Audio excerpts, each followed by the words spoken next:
శుద్ధుడా శుద్ధుడా పరిశుద్ధ ప్రభువా.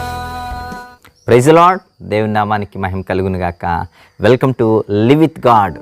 ప్రియులారా, రండి ఈ దినపు దేవుని యొక్క వాక్యాన్ని మనందరం కలిసి ధ్యానించుకుందాం. ఈ దినపు వాక్య ధ్యానం కొరకు దేవుడు దయచేసినటువంటి లేఖన భాగం యెషయా గ్రంథం 54వ అధ్యాయము 10వ వచనాన్ని మనందరం కలిసి ధ్యానించుకుందాం.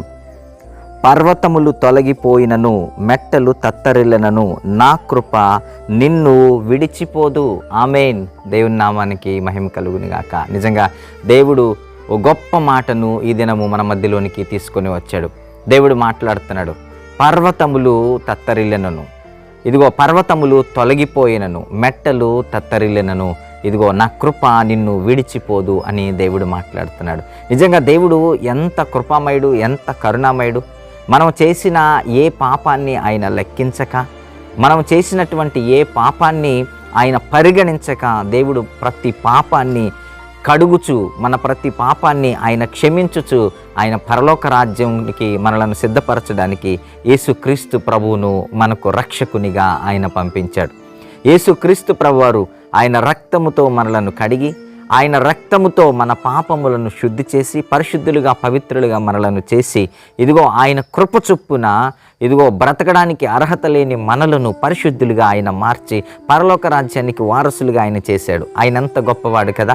దేవుడి కృప మన పట్ల ఇప్పుడే కాదు, ఎల్లప్పుడూ ఆయన కృప స్థిరంగా ఉంటుంది ప్రియులారా. ఆయన కృప మనలను విడిచిపోదు. ఆయన కృప మనలను ఎల్లప్పుడూ కాపాడుతుంది. ఆయన కృప మనలను ఎప్పుడు ఎడబాయదు.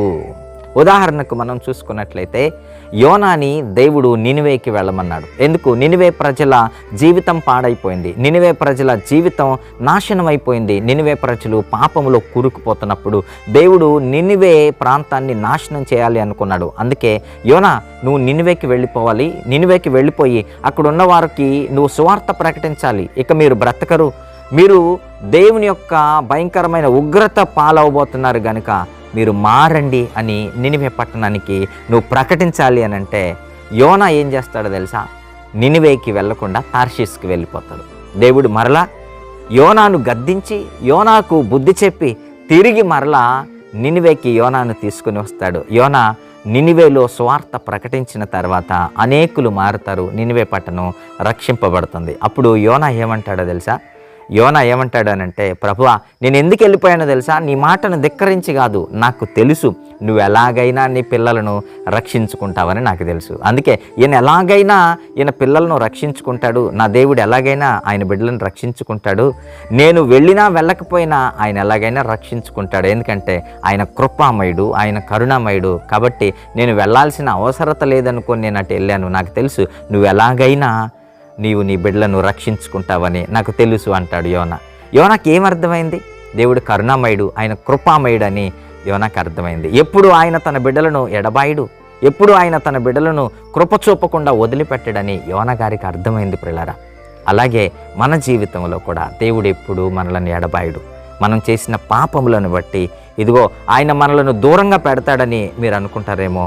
ఒకవేళ మీరు అలా అనుకొని మీరు దేవునికి దూరం అయిపోతుంటే మీ ఆలోచన తప్పు అని దేవుడు తెలియజేస్తున్నాడు. ఒకవేళ మీరు పాపములు చేసి, తప్పులు చేసి, ఈ దినాన నేను దేవునికి దూరం అయిపోయాను, దేవుని కృప నా పట్ల లేదనుకుంటున్నారా? అలాగే ఏమీ కాదు. దేవుని కృప మీ పట్ల ఉంది. మీరు పశ్చాత్తాపపడతారా? మీరు దేవుని వైపు తిరుగుతారా? దేవుడు మీ మధ్యలో గొప్ప కార్యాలు చేయడానికి ఆయన సిద్ధంగా ఉన్నాడు. ఆయన కృప నిన్ను విడిచిపోదని ఈరోజు నీకు ధైర్యం చెబుతున్నాడు. మీరు కష్టాలలో, భయంకరమైన పరిస్థితుల్లో ఉన్నప్పుడు మీరు ఈ మాటను గుర్తు తెచ్చుకోండి. ఏంటో తెలుసు? దేవుడు మాట్లాడుతున్నది, నా కృప నిన్ను విడిచిపోదు. ఆయన కృప ఎన్నడూ విడిచిపోదు. మీరు చూడండి, మన జీవితాన్ని బట్టి మనం ఎప్పుడో ఈ లోకం నుండి వెళ్ళిపోవాల్సిన వారము కదా. మనం రక్షింపబడినను, ప్రభు యొక్క రక్తముతో కడగబడినను, అయినా ఇంకా పాపాలు చేస్తూనే ఉంటాం. యేసుక్రీస్తు ప్రభు వారి రెండవ రాకడ ఇంకా ఎందుకు రాలేదో తెలుసా? ఆయన కృప చొప్పున మనలను క్షమిస్తూ ముందుకు కొనసాగుతున్నాడు. లేదంటే ఎప్పుడో ఆయన రెండవ రాకడ వచ్చి ఉండాలి, మనందరము నరకానికి వెళ్ళిపోయి ఉండాలి. లేదు, ఆయన కృపామయుడు కనుక మనలను క్షమిస్తూ నా బిడ్డలు ఇంకా మారతారులని మన కొరకు ఆయన ఓపికతో కృప అనుగ్రహిస్తూ కాపాడుతున్నాడు. ప్రియులారా, ఆయన కృపామయుడు అన్న విషయాన్ని మర్చిపోకండి. మీ పట్ల ఆయన కృప ఎంతో గొప్పదిగా ఉన్నది. మిమ్మల్ని కాపాడుటకు, మిమ్మల్ని రక్షించుటకు, మీ యొక్క భయంకరమైన పరిస్థితుల్లో నుండి ఆయన నిన్ను కాపాడడానికి ఆయన సిద్ధంగా ఉన్నాడు. ఆయన కృప నీ పట్ల అత్యధికంగా ఉన్నదని మర్చిపోకండి. అలాంటి కృప దేవుడు మీ పట్ల మెండుగా కురిపించాలని మనస్ఫూర్తిగా దేవుని ప్రార్థిస్తూ ఈ మాటలు ముగిస్తున్నాను. దేవుడి మాటలు బట్టి మనలందరినీ దీవించునుగాక. ఆమెన్.